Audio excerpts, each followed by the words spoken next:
남성도님들과 이야기를 하다 보면은 사회생활이 전쟁이라는 말씀을 자주 듣게 됩니다. 목사님, 사회생활이 전쟁터입니다. 사회가 전쟁터 같습니다. 이런 말씀입니다. 그만큼 사회가 치열하고 사회생활이 힘들다는 뜻이 될 것입니다. 전적으로 동의합니다. 동시에 생각해보면 남성들만의 삶이 전쟁이 아니라 이 시대의 여성들의 삶도 마찬가지라는 것을 알 수가 있습니다. 직장 생활을 하는 어떤 여성분이 방송에 나와서는 사는 것이 전쟁이라 이렇게 말씀하는 것을 들은 적이 있습니다. 그 또한 저는 동감합니다. 맞벌이 부부의 가정을 신방갈 때마다 여성들이 참 대단하다 하는 생각을 갖게 됩니다. 살림하랴, 또 직장생활 하랴, 또 아이들 키우고 또 공부시키랴, 또 시부모님, 친정 가족들 돌보고 챙기랴. 정말 이 시대의 여성들에게는 삶이 전쟁이다라는 말이 딱 어울린다고 생각됩니다. 그러나 생각해보면 과거의 남성들이나 과거의 여성들의 삶도 전쟁과 같기는 마찬가지였습니다. 옛날 여성들의 삶을 한번 생각해 봅시다. 살림하시랴, 농사 지으시랴, 시부모님 봉양하고 공경하랴, 거기다가 냉장고, 전기밥솥, 세탁기 이런 것들이 없었으니 그 정말 눈 뜨셔서 눈 감으시는 순간까지 삶 자체가 전쟁이었을 것입니다. 게다가 아이들도 한두 명이 아니지 않습니까? 4, 5. 손 들어볼까요? 자기 어머님 세대가 9명 이상 되시는 분들, 9명, 10명을 낳아 기르는 것은 결코 만만한 일이 아니었을 것입니다. 옛날이나 지금이나 사람들의 삶이 전쟁터와 같다는 것입니다. 유명한 가수가 되기 위해서 힘쓰는 어느 무명 연예인이 방송에 나와서 자기의 삶을 이야기하면서 하루하루가 전쟁터와 같다고 말을 하며 눈물 흘리는 것을 제가 방송에서 봤습니다. 혹시 보신 적이 있으십니까? 안 봐도 내가 봤다면 믿으시기를 바라요. 그 연예인이 제가 볼 때는 저러면 상 줘야 되겠다 싶을 만큼 얼마나 흔들고 막 저 관절이 다 무너지지 않을까 싶을 만큼 막 그래 방바닥을 막 등으로 쓸고 닦고 그러면서 막 밥도 체중 조절한다나요? 막 너무 잠도 제대로 못 자고 그러면서 그 유명한 스타 연예인이 되고 싶어서 무명의 시절을 지나고 있는 그분에게 마이크를 대었더니 하루하루의 삶이 전쟁터와 같다고 말하는데 눈물이 차 흐르는 거예요. 그런데 여러분, 그 무명 연예인이 되고 싶어 하는 유명 연예인, 일명 톱 클래스 연예인이 되어서도 여전히 삶이 전쟁터와 같다는 것을 우리는 끔찍한 사건들의 너머에서 보지 않았습니까? 무명 연예인들이 그렇게 되고 싶어 하는 유명 연예인들의 삶도 사실은 전쟁터와 같다는데 큰 이견이 없다는 것입니다. 돌아보면 유명하거나 무명하거나 물질적으로 넉넉하거나 조금 어렵거나 인생살이가 전쟁터라는 데는 여러분 큰 이견 없으실 줄 압니다. 지난 주간에 우리는 총기 사건으로 인해서 온 나라가 놀랐습니다. 특별히 며칠 전에 있었던 연세가 드신 형제지간의 이 총과 또 스스로 목숨을 잃는 이런 사건들 속에서 신문을 보니까 그 형제분들이 재산이 뭐 1, 20억 이렇게 있는 수준은 아니셨더라고요. 꽤 넉넉한 분들 있었습니다. 가난해서 총질이 벌어진 게 아니라는 말입니다. 넉넉하면 넉넉한 대로, 그렇지 않으면 그렇지 않은 대로 인생살이가 전쟁터와 같다는 것을 우리가 느낄 수가 있습니다. 사는 게 전쟁이지, 이 말 동의하실 수 있으십니까? 여기는 다 양탄자 위를 걸어 다니시는구만요. 아이, 목사님, 얘들이 좀 그러네요. 어떻게 세상살이가 다 그렇게 전쟁터만 같습니까? 나는요, 행복해 죽겠습니다. 제 삶은 아카데미 시상식의 레드카펫처럼 탄탄대로고 하는 일마다 너무너무 즐겁습니다. 인생이 전쟁터요, 사는 게 전쟁이라는 말이 제게는 어울리지 않습니다. 그렇게 생각하시는 분 한번 눈 크게 떠보세요.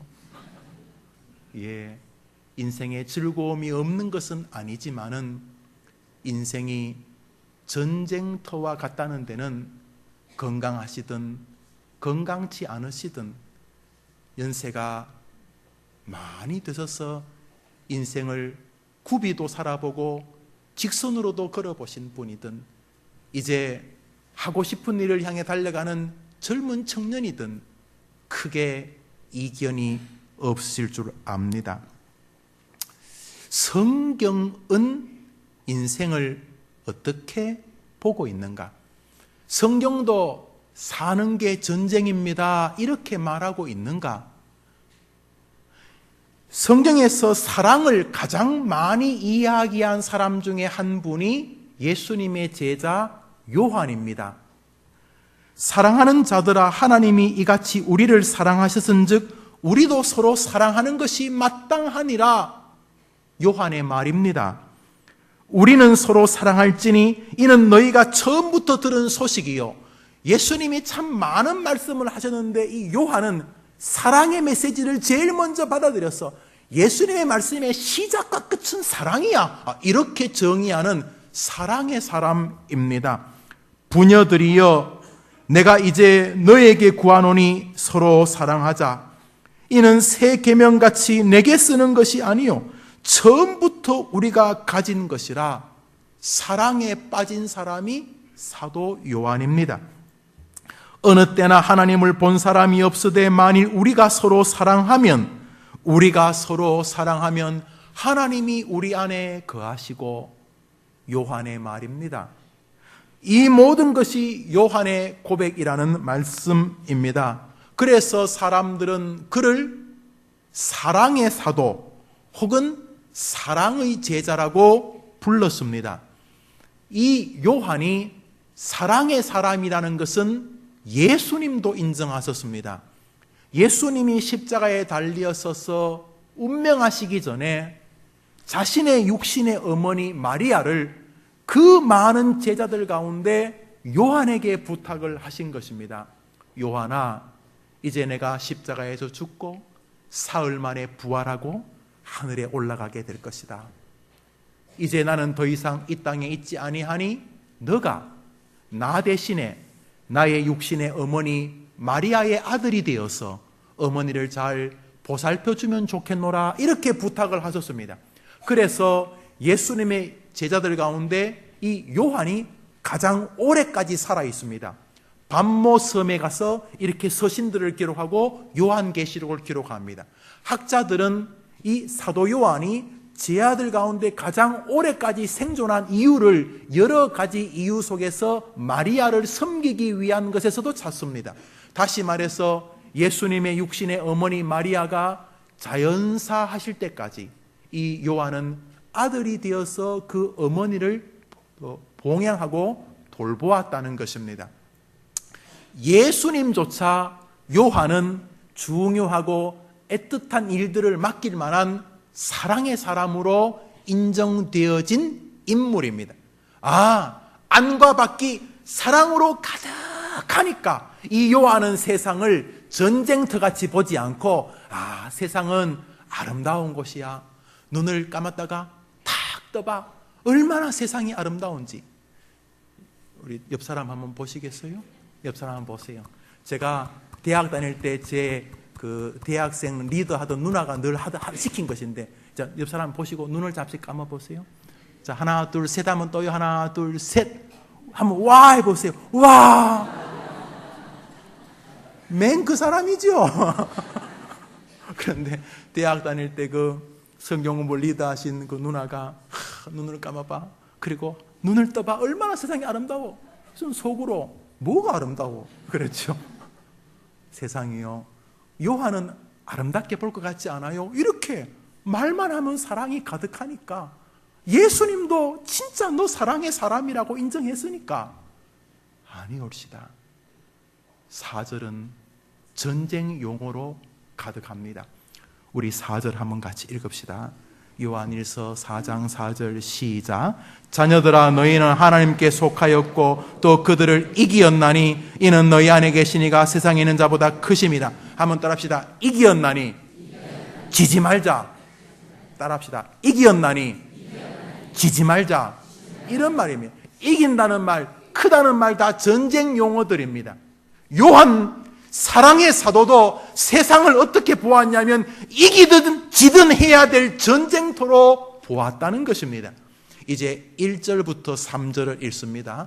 요한일서 4장 1절부터 3절 우리 같이 읽습니다. 시작. 사랑하는 자들아, 영을 다 믿지 말고 오직 영들이 하나님께 속하였나 분별하라. 많은 거짓 선지자가 세상에 나왔습니다. 이로써 너희가 하나님의 영을 알지니 곧 예수 그리스도께서 육체로 오신 것을 시인하는 영마다 하나님께 속한 것이요 예수를 시인하지 않은 영마다 하나님께 속한 것이 아니니 이것이 곧 적 그리스도의 영이니라. 오리라 한 말을 너희가 들었거니와 지금 벌써 세상에, 오늘 본문을 보면은 이단과 대적하며 깨어서 싸우라는 것입니다. 오늘 본문은 마치 너가 지금 지뢰밭으로 들어가는데 정신 바짝 차리고 모래 위로 지뢰 머리가 튀어나온 게 있으면 조심스럽게 가야 된다, 이런 뜻이 됩니다. 요한이 지금 말하고 있는 전쟁터는 영적 전쟁터, 이단과의 전쟁터입니다. 여러분, 요한이 살고 있던 시대에 기독교인들은 크게 두 그룹에 의하여 전쟁을 치르고 있었습니다. 하나는 권력으로, 로마로 대표되어지는 권력자들입니다. 로마가 예수 믿는 사람을 극악하게 죽였습니다. 무시무시한 형벌로 기독교인들을 죽였습니다. 피 묻은 양가죽을 입혀서 사자에게 뜯어먹히게 했습니다.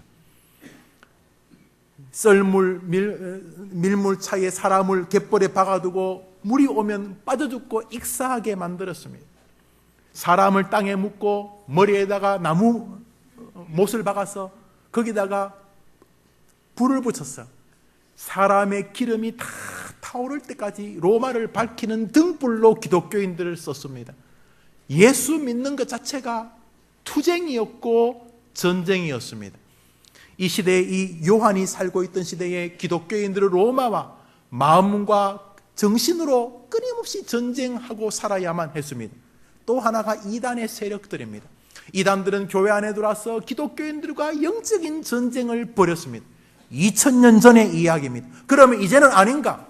여러분, 이 시대의 권력은 다양합니다. 로마와 같은 무력은 아니어도 교묘하게 방송과 언론이 권력인 것을 아실 것입니다. 기독교를 교묘하게 폄하합니다. 개독교. 기독교인들의 긍정적인 요소는 언제나 작은 것이고 기독교인들의 소수의 작은 문제들은 언제나 침송붕대해서 기독교로 하여금 와해되게 만듭니다. 여러분, 이 시대는 꼭 청와대만 권력을 가진 게 아닙니다. 방송사가 권력을 가졌습니다. 신문사가 권력을 가졌습니다. 돈이 권력을 가졌습니다. 문화가 권력을 가졌습니다. 인기가 권력을 가졌습니다. 이 시대는 다양한 권력자들이 모양만 바꾸었을 뿐 로마가 기독교를 박해하는 것처럼 기독교를 박해하고 있습니다. 주일날 시험 치는 것만 해도 그렇습니다. 왜 시험 칠 날이 참 많은데 굳이 주일날 시험을 치려고 하는 것입니까? 주일은 공격해야 될 날이기 때문에 그렇습니다. 여러 이유가 존재합니다만 눈에 보이지 않게 이 시대의 다양한 권력은 교회를 조롱합니다. 어떤 정치인이 자신에게 힘만 주면 기독교인을 10분의 1로 만들 수 있다고 말하는 글을 제가 읽어본 적도 있습니다. 2000년 전이나 지금이나 여전히 교회는, 기독교인 공동체는 권력으로 인하여 고난을 겪습니다. 이단요? 2000년 전에만 교회를 괴롭혔습니까? 2000년 전에만 요한이 싸우자고 했습니까?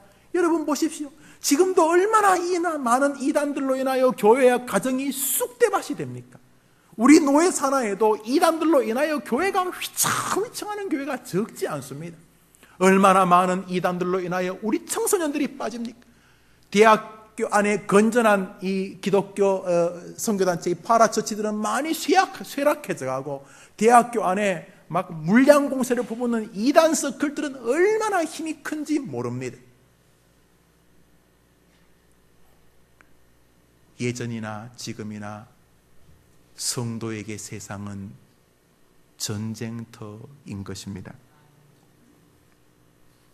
무엇보다 이 세상이 전쟁터인 이유는 예수님 때문입니다. 예수님 말씀입니다. 난리와 소요의 소문을 들을 때에 두려워하지 말라. 이 일이 먼저 있어야 하되 끝은 되지 아니하리라. 이르시되 민족이 민족을, 나라가 나라를 대적하여 일어나겠고. 여러분, 예수님 말씀하셨습니다. 주님이 마지막 재림하여 심판하시는 그날까지 이 세상의 전쟁의 소식은 그쳐지지 않을 것이라고. 나라와 나라가, 민족이 가정에서 가정, 식구와 식구가 서로 전쟁하게 될 것이라고 주님 말씀하셨습니다. 그러므로 이 세상에 유토피아가 이루어질 것이라고 말하는 세력들은 이단들입니다. 공산주의자들. 이 땅에 인간의 노력으로 유토피아가 이루어진다는 것은 예수님의 말씀을 짓밟는 것이기 때문에 불가능합니다. 여러분, 주님 앞에 서는 날까지 우리는 전쟁터 속에 있습니다. 그러므로 여기 우리가 중요한 첫 번째 교리를 발견해야 합니다. 그것은 전쟁터 속에서 사는 것을 당연하고 정상적으로 여기셔야 한다는 것입니다. 여러분, 여기는 재밌는 놀이터가 아니고 우리의 삶은 전쟁터 안에 있는 것입니다. 옆에서 폭탄이 터져서 고막이 찢어지는 게 안타깝지만 정상이라는 것입니다. 총알이 빗발치다가 내 팔을 뚫고 때로는 옆구리를 통과해서 크게 출혈하고 병원에 달려가는 게 너무나 개인적으로나 가정적으로 아픈 일이지만은 정상이라는 것입니다. 전쟁터가 아닌 상태에서 폭탄이 터지면 비정상적이고, 전쟁터가 아닌 곳에서 총알이 빗발치면 이상하겠지만은 이 땅은 주님이 전쟁터라고 말했고 2000년 전의 성경이나 지금도 그것이 사실인 것을 증명하고 있기 때문에 전쟁터에서 고난을 겪는 것은 낯선 일이 아니라는 사실입니다. 왜 죽는 것입니까? 왜 포기하는 것입니까? 전쟁터가 정상이라는 것입니다. 살면서 영적인 아픔을 느낍니까? 안타깝지만 지극히 정상적인 일입니다. 살면서 돈으로 인하여 경제적인 전쟁을 느낍니까? 안타깝고 힘든 일이지만은 지극히 성도에게 정상적인 일이라는 것입니다. 살면서 가정에서 자녀로 인하여 또 가족의 구성원들로 인하여 전쟁을 느끼고 깊은 아픔과 애통과 상처를 겪습니까? 안타까운 일이지만 지극히 정상적인 일입니다. 살면서 질병으로 인하여 병이라는 전쟁을 치릅니까? 안타까운 일이지만 지극히 성도에게는 정상적인 일입니다. 당연한 것입니다. 왜요? 전쟁터에서 폭탄이 터지는 게 당연하기 때문입니다. 전쟁터에서 상처를 받고 상해 용사가 되는 게 당연하기 때문입니다. 사는 게 전쟁인 게 성경의 뜻입니다. 그런데 왜 낙심하시는 것입니까? 왜 절망하는 것입니까? 왜 그렇게 사람을 향한 분노를 못 견디시는 것입니까?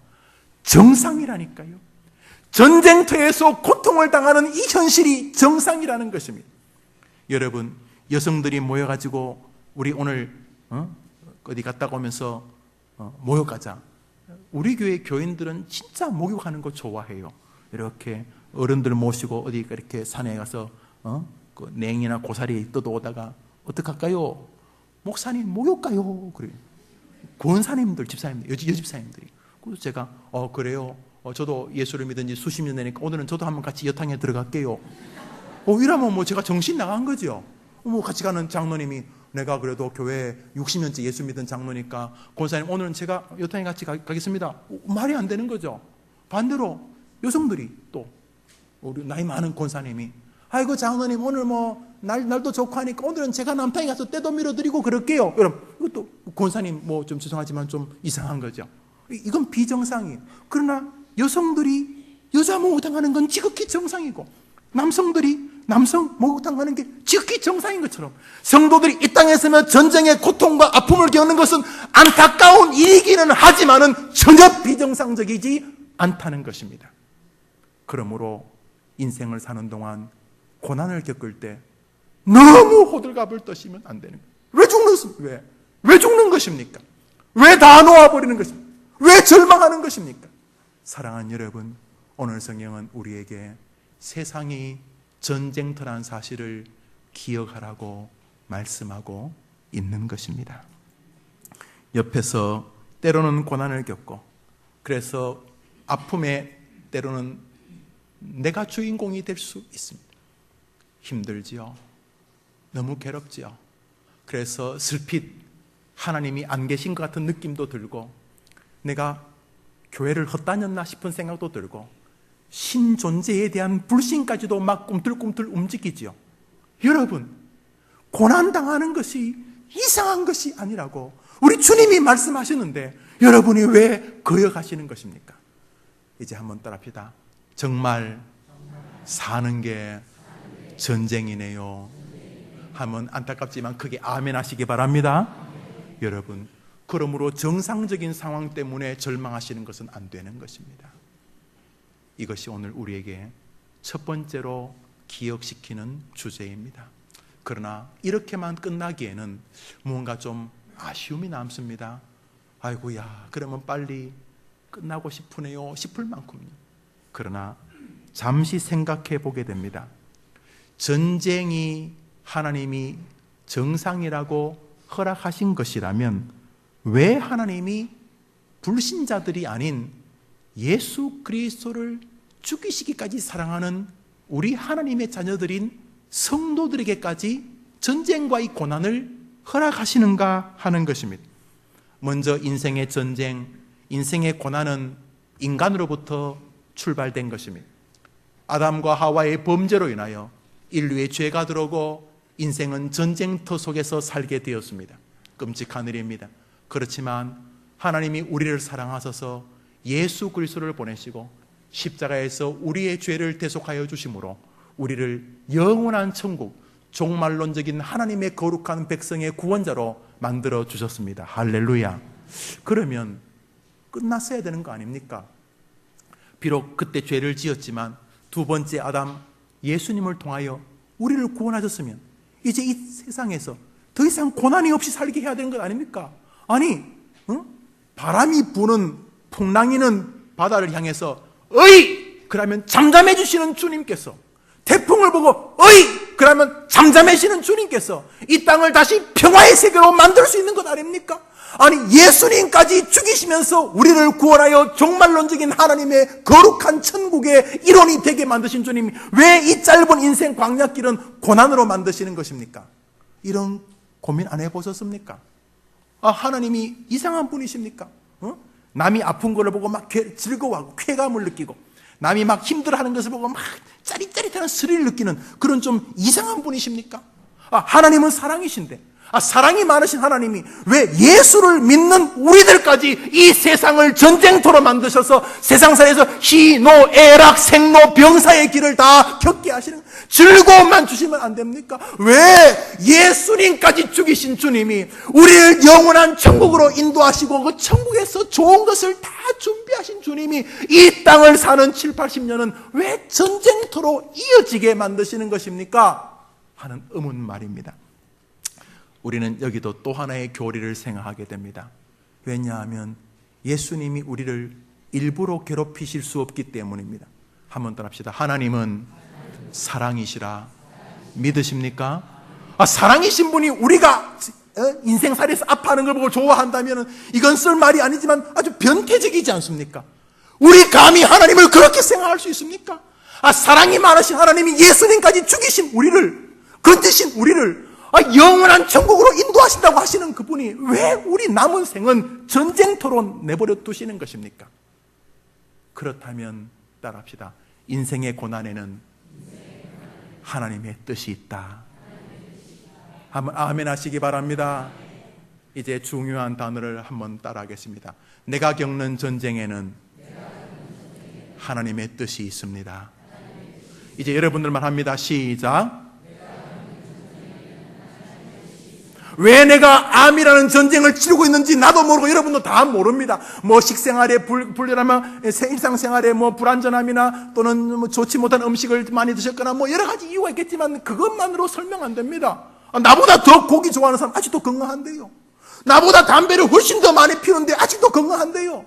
나는 담배도 안 피웠는데요. 이렇게 우리는 다 설명할 수 없어요.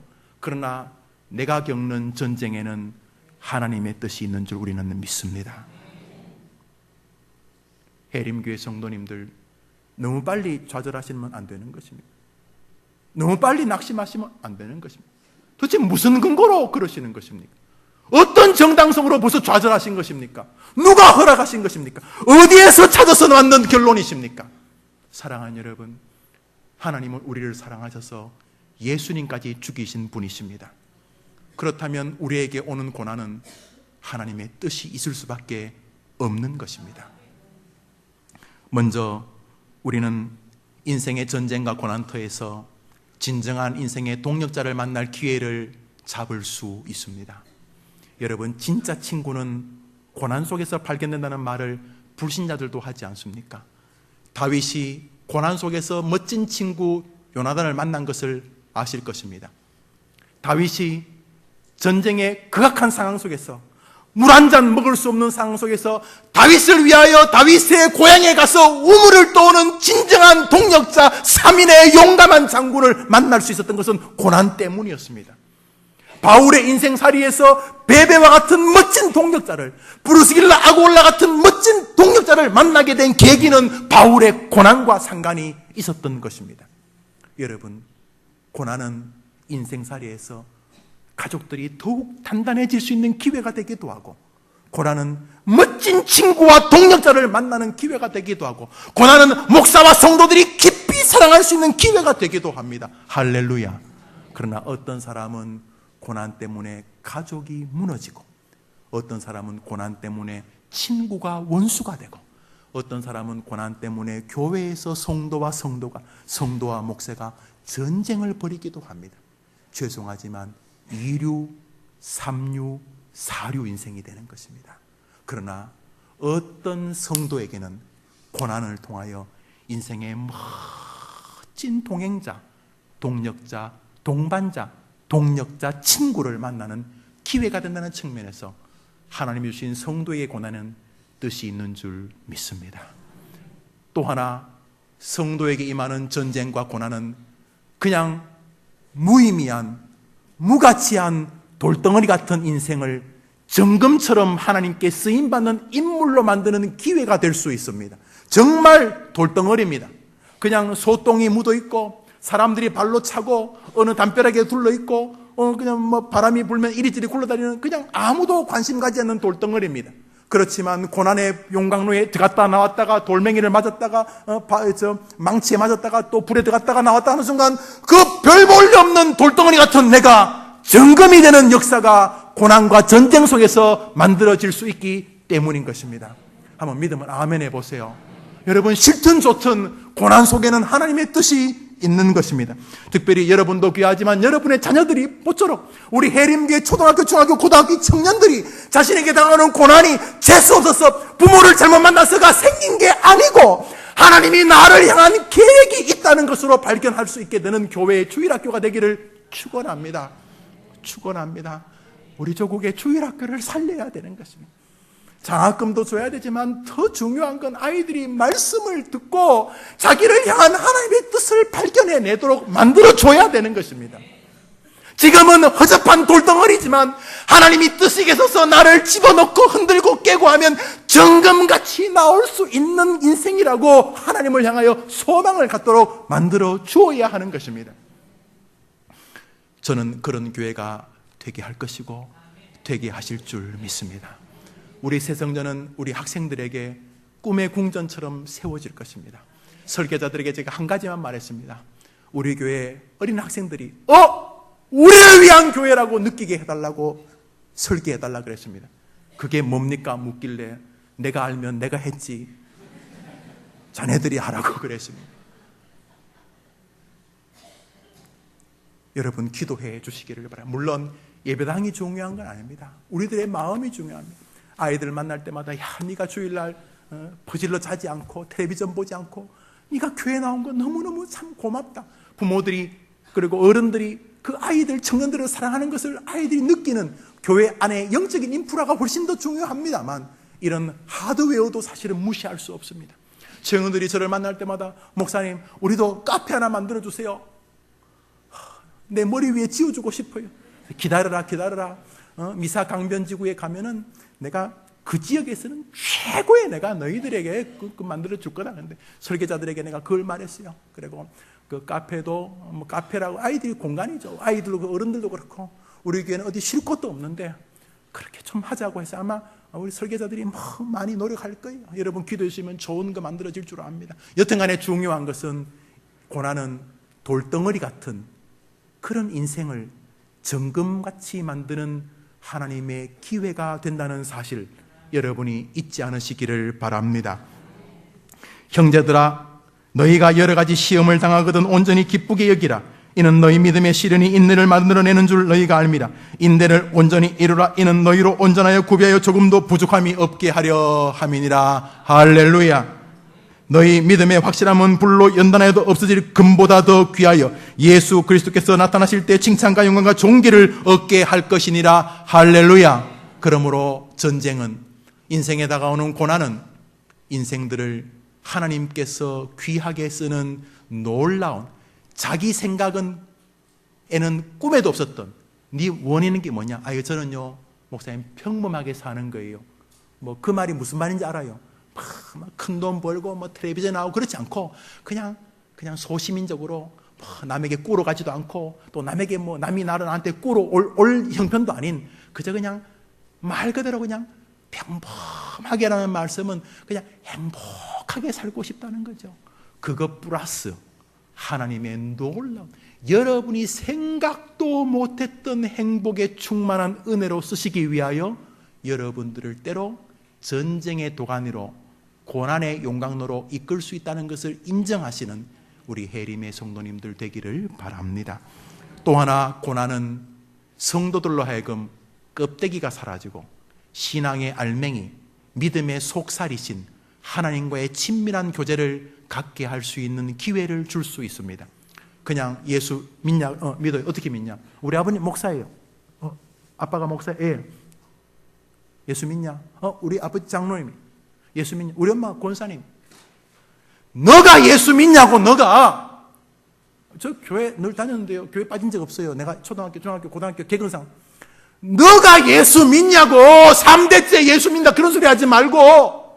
그런데 고난은 우리 아버지가 목사인데요, 이러던 아이가 어느 날 주님과 인격적으로 버슨 대 버슨으로 만나는 기회를 제공합니다.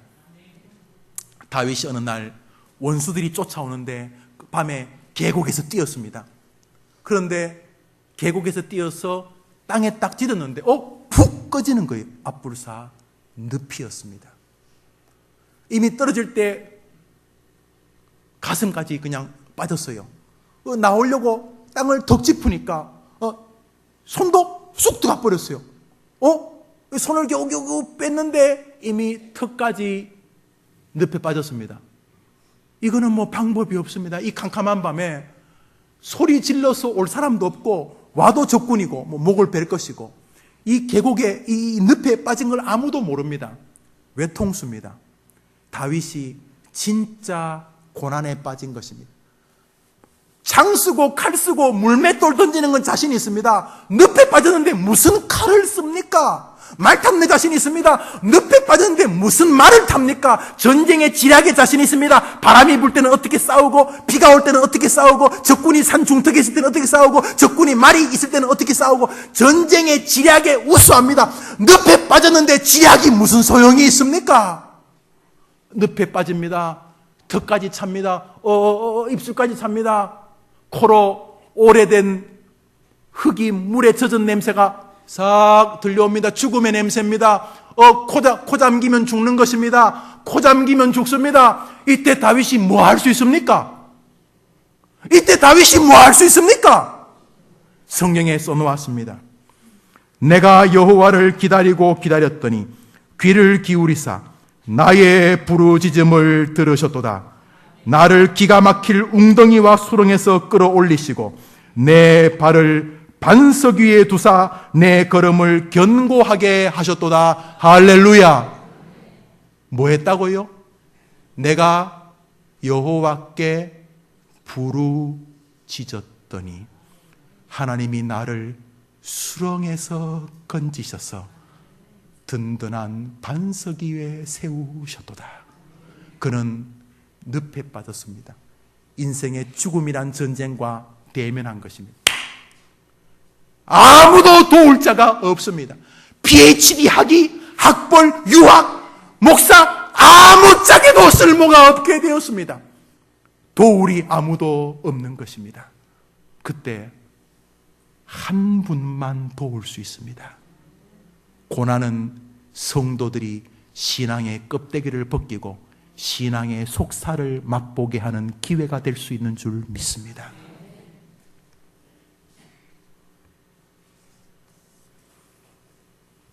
무엇보다 고난은 하나님과의 친밀한 신앙의 근본의 관계로 돌아서게 합니다.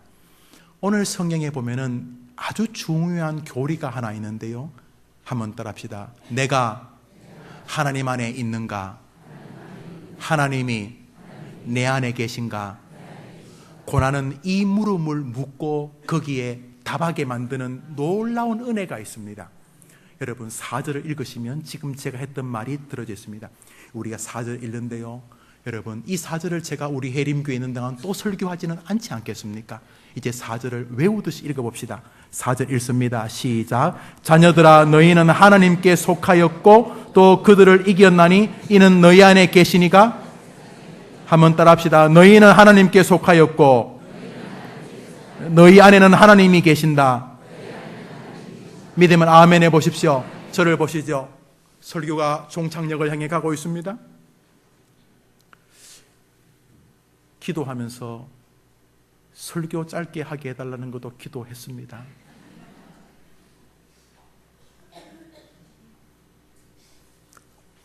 더 기도하겠습니다.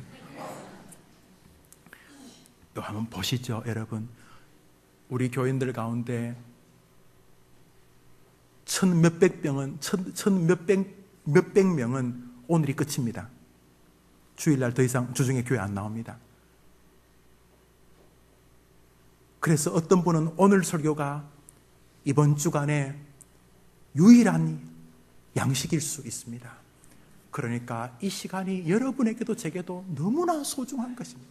저에게는 하나님이 이노무 자스가 뭐 했냐 이렇게 물으실 것입니다.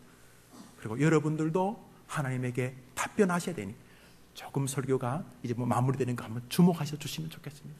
한번 들읍시다. 내가 하나님 안에 있는가? 두 번째로 하나님이 내 안에 계신가?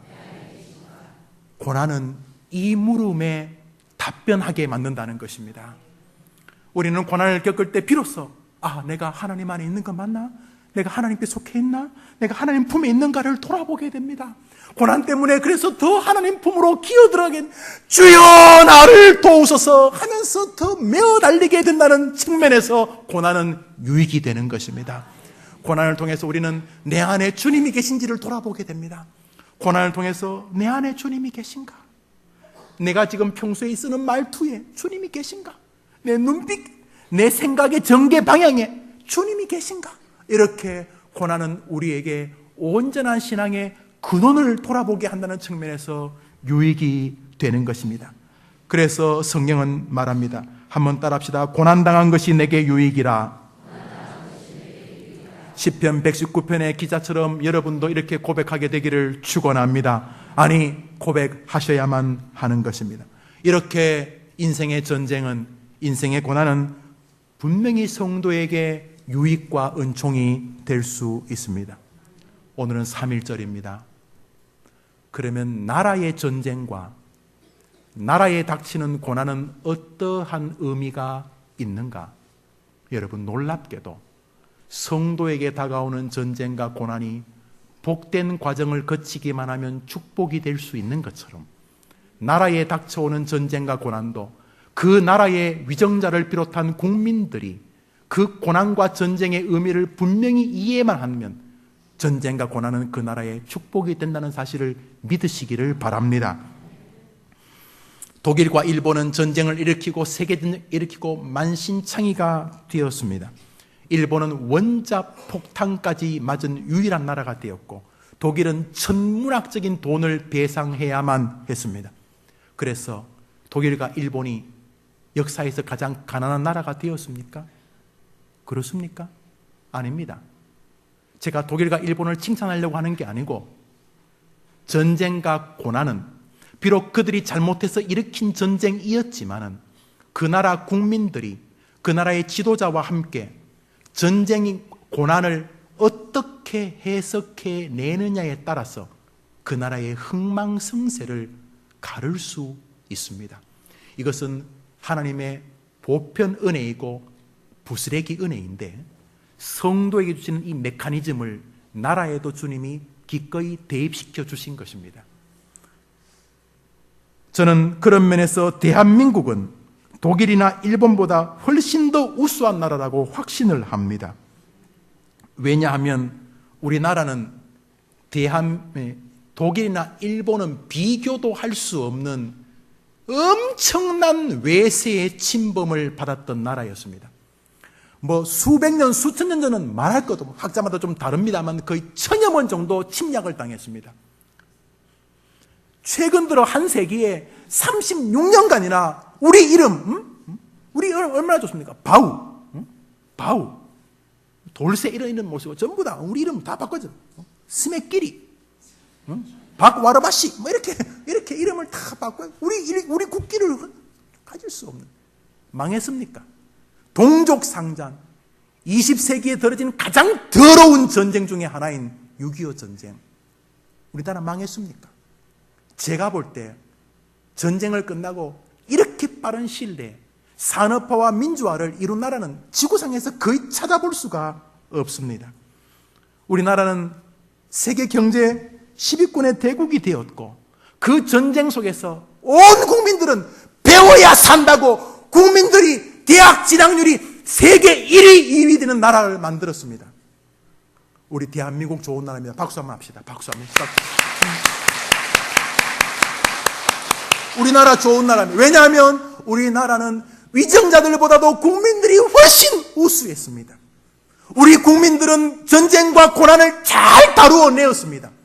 수많은 나라들이 전쟁과 침몰을 당해서 많이 사라지고 없어지기도 했고, 지금도 질이 멸렬한 나라가 대부분이지만 우리 국민들은 정말 우수했습니다. 그래서 아주 짧은 시일 내에 우리는 전쟁과 고난의 유익으로 능히 바꾸어 내었습니다. 저는 북한을 저렇게 두시는 것도 주님의 뜻이 있다고 믿습니다. 요셉을 쓰시기 위해서 요셉은 짓밟혀야 됐고 굶주려야 됐고 고난을 겪었어야만 했습니다. 주님은 21세기, 22세기에 전 세계를 위하여서 요셉 같은 대한민국을 준비하고 계신다고 저는 믿습니다. 누가 뭐래도 저는 믿을 것이고 믿고 있습니다. 두만강 프로젝트가 그 일원인데 저는 우리 조국을 향한 주님의 뜻이 있다고 확신하는 목사입니다. 그런 면에서 저는 애국자라고 생각하고 저는 애국자라고 불리우기를 원합니다. 사랑하는 여러분, 성도나 나라나 마찬가지입니다. 고난을 어떻게 다루어 내느냐에 따라서 그 개인과 그 성도와 그 교회와 그 민족은 영광이 되기도 하고 비참해지기도 하기 때문입니다. 말씀을 맺습니다.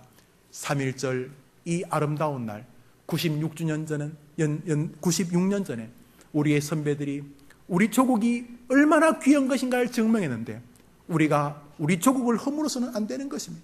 기분 나쁘다고 내가 탄 배를 송곳으로 뚫어서 구멍 내면 안 되는 것처럼 대한민국이라고 하는 이 홀을 우리가 뚫어서 망쳐서는 안 되는 것입니다. 물론 부족한 것이 있습니다. 너무 짧은 시간에 엄청난 난을 했기 때문에 조금 헐거워진 면이 존재할 수 있습니다. 차곡차곡 다져야 될 부분을 조금 빨리 건너뛴 면이 있고 그 와중에 인간의 심성도 좀 다친 면이 없잖아 있습니다. 그러나 훌륭한 지도자가 나온다면 우리는 싱가포르 정도가 따라올 수 없는 세계 최고의 나라가 될 것이라고 저는 믿습니다. 한국은 세계 2위의 선교 대국입니다. 지구상에서 선교사를 가장 많이 파송한 나라가 미국이고 그 다음이 사우스 코리아 대한민국입니다. 여러분, 고난은 우리 기독교인들을 복되게 만들었고 고난은 우리 조국에게 결코 무익하지 않았습니다. 고난 중에 계신 분들이 계시죠.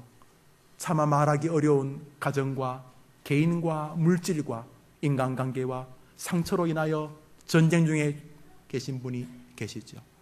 오늘 이 말씀을 여러분이 묵상하신다면 한중한 하나님의 은혜가 여러분 곁을 지키시는 것을 보시면서 나 안 해! 나 끝이야! 나 죽을래! 이렇게 말했던 것을 빙그레 웃으며 회개하고 하나님을 향하여 소망으로 일어설 줄 믿습니다. 기도합시다. 하나님 아버지,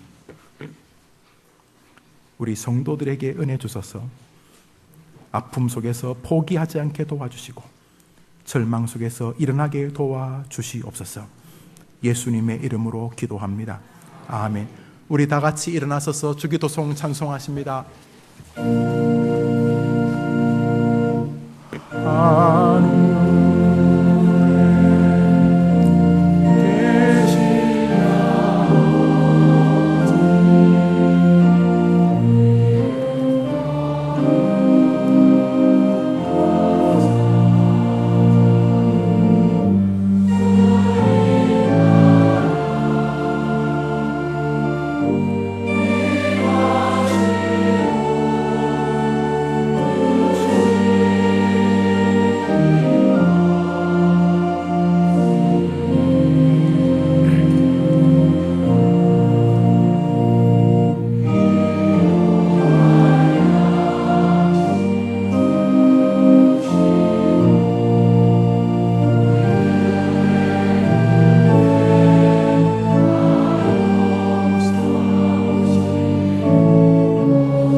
우리 30초, 1분만 두 가지로 기도하겠습니다. 하나는 하나님, 전쟁터와 고난 속에서 살아도 이제 더 이상 낙심하지 않겠사오니 전쟁 속에서 피하게만 해달라고 하지 않고 이것을 통하여 유익을 누리게 해달라고 기도하며 승리하게 해 주시옵소서.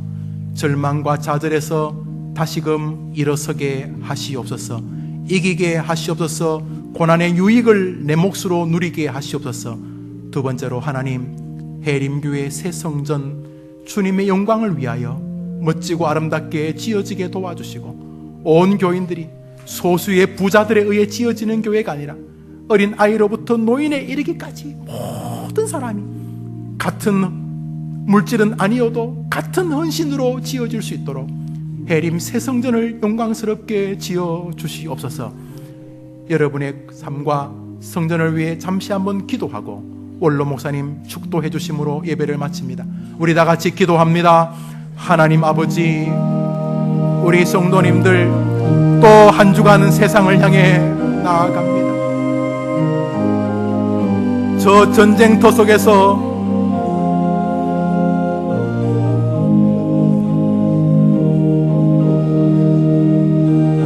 승리하게 하시옵소서. 주님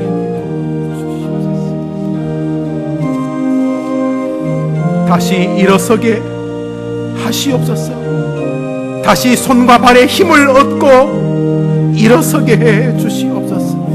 우리 새성전 하나님이 지으시고 온 교인들이 힘을 모아 섬기게 하시옵소서.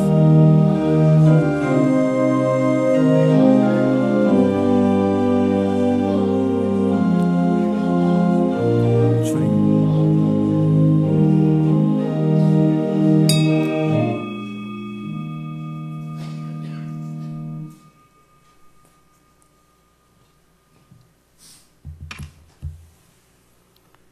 구주 예수 그리스도의 은혜와 하나님 아버지의 무한하신 사랑과 성령님의 위로하심과 교통하심이